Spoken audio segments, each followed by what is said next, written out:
Olá, meu amigo, minha amiga. A exploração do esporte e do futebol pela política ou para proselitismo político não é uma coisa nova aqui no Brasil.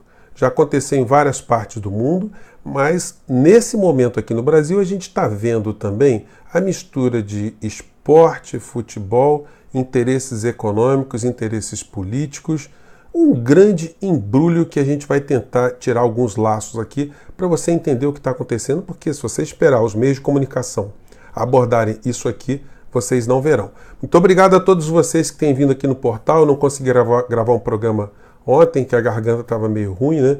Mas vamos retomando aqui os trabalhos, porque o Brasil não para de produzir situações para a gente comentar aqui com vocês, né?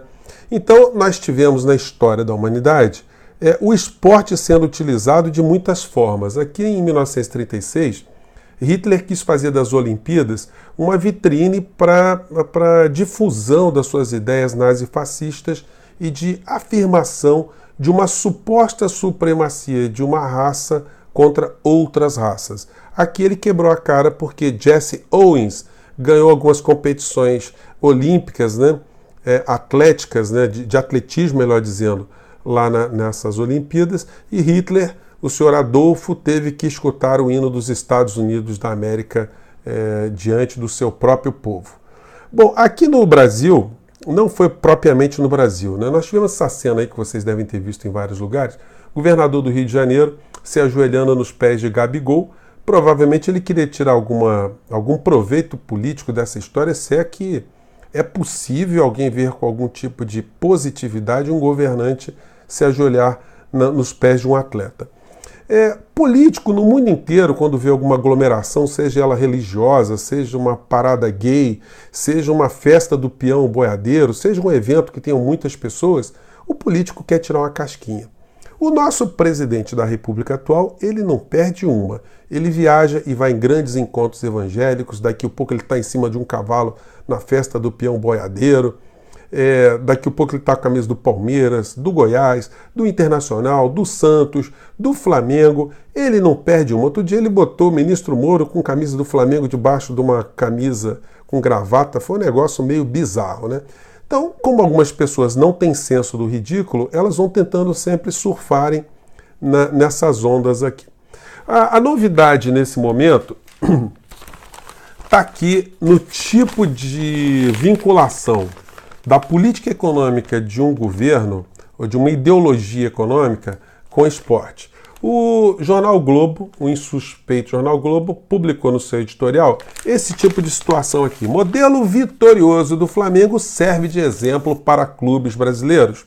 Eles enfatizam aqui que o Flamengo saneou suas contas, fez quase uma lei de responsabilidade fiscal e por isso está colhendo os louros. Vamos ver aqui o que disse o Jornal Nacional sobre isso, depois de terem feito uma matéria sobre economia, mostrando para todos nós que a economia do Brasil está já começando a recuperar-se, né? Assim como o presidente Bolsonaro faz discurso para principalmente os seus seguidores e para as pessoas que estão na sua bolha, o que tem feito a Rede Globo de televisão e outras emissoras é a mesma coisa. Elas nutrem os simpatizantes do governo, as pessoas que foram fisgadas para apoiarem as plataformas econômicas que não são de Paulo Guedes. Paulo Guedes é apenas o testa de ferro. As propostas não são de Bolsonaro e nem são de Paulo Guedes. Ambos estão cumprindo uma missão, que é a missão de entregar o nosso país, entregar a nossa soberania, as nossas riquezas. Isso é facilmente comprovável. Basta a gente ter um pouco mais de interesse em pesquisar da onde estão vindo as ideias do ministro Paulo Guedes. Mas a Rede Globo de televisão também está surfando nessa hora e colocou como um dos desdobramentos de se ter uma responsabilidade fiscal, de cuidar das contas, a vitória que o Flamengo teve. Vamos ver a chamada aqui do Jornal Nacional. Grupo de trabalho na Câmara. Veja a seguir, o Papa Francisco celebra missa para 50 mil pessoas no Japão. O Flamengo colhe os resultados do saneamento das suas contas. Olha só, o Flamengo ele não foi campeão, segundo essa chamada, porque foi uma glória, porque foi uma vitória, porque foi uma determinação, foi um ato de destemor, um ato de união. Não, a palavra aqui é gestão. Isso para enfatizar que se você administrar uma empresa, um organismo com responsabilidade fiscal, você colhe os frutos lá na frente. Eles colocaram um dirigente do Flamengo para falar a mesma coisa. Aliás, eles só dão espaço porque o cidadão fala exatamente aquilo que eles querem que ele fale. O que a Rede Globo não informa, porque deveria fazer esse contraponto, né? É que o Flamengo também é o clube, né, que mais arrecada dinheiro da própria Rede Globo de televisão pelo pay-per-view. Flamenguistas, por favor, não fiquem chateados comigo. Já estou sofrendo muito porque eu não sou flamenguista. Tenho 2 filhos flamenguistas que reuniram uma turma imensa na minha casa, beberam toda a minha cerveja, fizeram uma gritaria danada e eu tive que suportar, porque eu sou um democrata e, apesar de não ser flamenguista, eu fiquei feliz com a alegria de todas aquelas figuras jovens espalhadas na minha casa, já um tanto ou quanto eufóricas demais, né? Então não vai nenhuma questão contra o Flamengo, mas é fato que o Flamengo virou uma grande marca e tem recebido pesados investimentos de vários segmentos e um deles é a Rede Globo de televisão, que colocou só no ano de 2019 120 milhões no Flamengo, 102 no Corinthians, 94 no Palmeiras e a lista vai seguindo.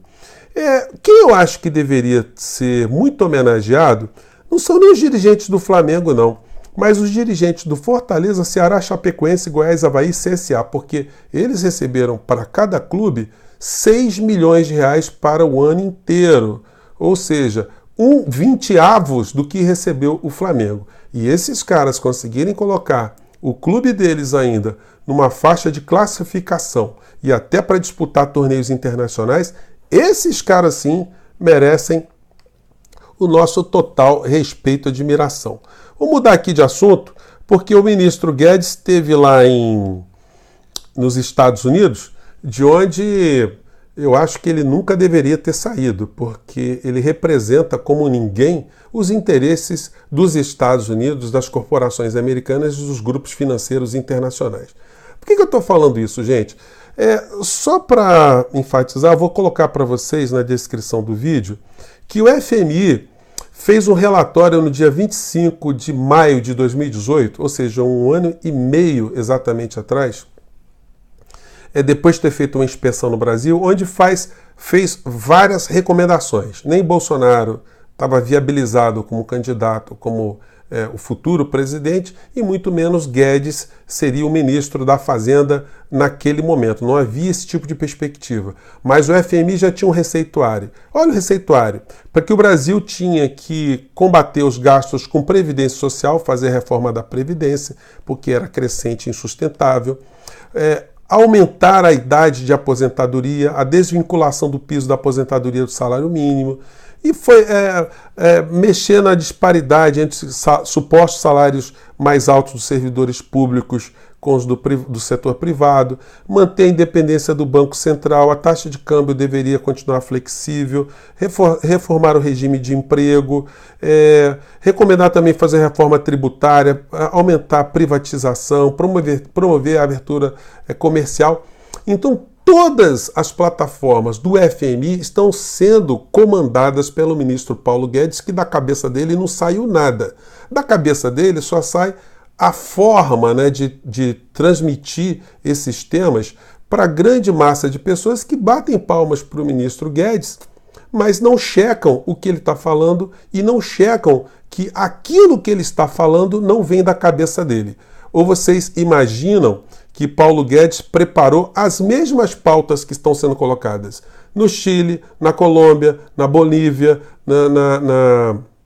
no Peru, no Paraguai, enfim, nos países da América Latina inteira, se vocês verem os receituários, são idênticos. O que varia são os seus testas de ferros, são os seus garotos propagandas, cada um em seu país. E aqui no nosso país a gente tem a figura de Paulo Guedes, que ganhou o noticiário agora porque defendeu novamente, por outro caminho, que se houver uma solicitação do ato institucional número 5, ou seja, do fechamento da democracia no Brasil, não é para a gente nem se espantar, porque estaríamos nós, ao fazermos movimentos populares contra a entrega que o Brasil está sofrendo na mão de pessoas como o ministro Paulo Guedes, então eles teriam legitimidade para provocar a volta do ato institucional número 5. Essas frases do ministro Guedes poderiam chocar qualquer pessoa, mas quem está mais atento com relação à história dele não fica surpreso, não. Isso fez com que, inclusive, o presidente da Câmara, Rodrigo Maia, que nasceu no Chile e que conhece muito de perto o que foi a ditadura Pinochet, um regime discricionário, ter reagido dentro do campo democrático, dando um pito em Paulo Guedes, que a Rede Globo não passou, ninguém passou, onde praticamente ele chama o ministro Paulo Guedes de ignorante, de burro, de não conhecer a história. Então vou reproduzir esse trecho aqui que as televisões não passaram para vocês. Vamos lá. Não dá. Né? Um repórter me perguntou agora, o que você tem a dizer para o Paulo Guedes? Eu falei, leia o Google. Pelo menos dá o Google lá. O que é as 5? Tu fala do Google. Não precisa ir muito longe, não. Só ali ele vai... Então, o Rodrigo Maia, como disse a vocês, eu tenho abissais diferenças sobre o que ele pensa sobre economia, sobre a história política dele, as plataformas políticas dele, mas quando o assunto é defender as bases do Estado democrático de direito, enfim, aí nesse campo aí a gente está junto, vamos discutir as nossas divergências, mas mantendo a estrutura fundamental que é o ambiente democrático. Então, Paulo Guedes foi chamado de burro pelo presidente da Câmara. E, como eu disse a vocês, a mim não causa nenhuma estranheza. Porque se cobra autocrítica do socialismo, da esquerda, de partidos políticos, de personalidades políticas, e ninguém lembra de pedir autocrítica do ministro Guedes, que talvez não tenha a menor vontade de fazer autocrítica, porque ele ficou muito confortavelmente servindo Augusto Pinochet, que pela ordem foi um traidor porque traiu seu presidente eleito lá no Chile, Salvador Allende, culminando com a morte de Salvador Allende. Ele também foi um corrupto porque a família se locupletou imensamente do Estado chileno e seus apaniguados, seus cúmplices e cupinchas também se aproveitaram bastante. Ele foi um torturador porque ele foi condenado por diversos tribunais no Chile e fora do Chile. Então, e foi também um lacaio, ou seja, um testa de ferro dos interesses dos Estados Unidos, das grandes potências econômicas, os grandes grupos econômicos também no Chile, que jogou o povo chileno nesse conjunto de manifestações estratosféricas e também fez com que pequenos grupos enchessem as burras de dinheiro. Então, para uma pessoa que não faz autocrítica de ter trabalhado para um ladrão, um torturador e um traidor, gente, desculpem a ênfase. Isso aí tudo está no Google, isso tudo está nos livros de história, está nos relatos dos sobreviventes, das pessoas que vivenciaram essa situação no Chile. Então, ministro Guedes, o senhor devia ficar com a sua boquinha calada, porque o senhor não tem moral alguma para falar em democracia, para passar pito em alguém ou para jogar qualquer tipo de isca sobre o retorno de tempos sombrios que massacrou e matou muita gente no país onde o senhor serviu e também fez com que muita gente perdesse a sua vida aqui no nosso país também. Gente, eu fico por aqui. Se você quer mandar críticas, sugestões, podem mandar. Eu respondo todas as questões que são colocadas para a gente. No mínimo eu dou um coraçãozinho, é porque eu li o que estava escrito ali. Algumas vezes eu não consigo responder alguns vídeos, dou predileção ou preferência a um para poder responder todo mundo. Mas eu vou tirar uns 2 dias aí só para responder todo mundo que entra aqui no Portal do Zé, tá bom? Um grande abraço e até o próximo programa. Tchau.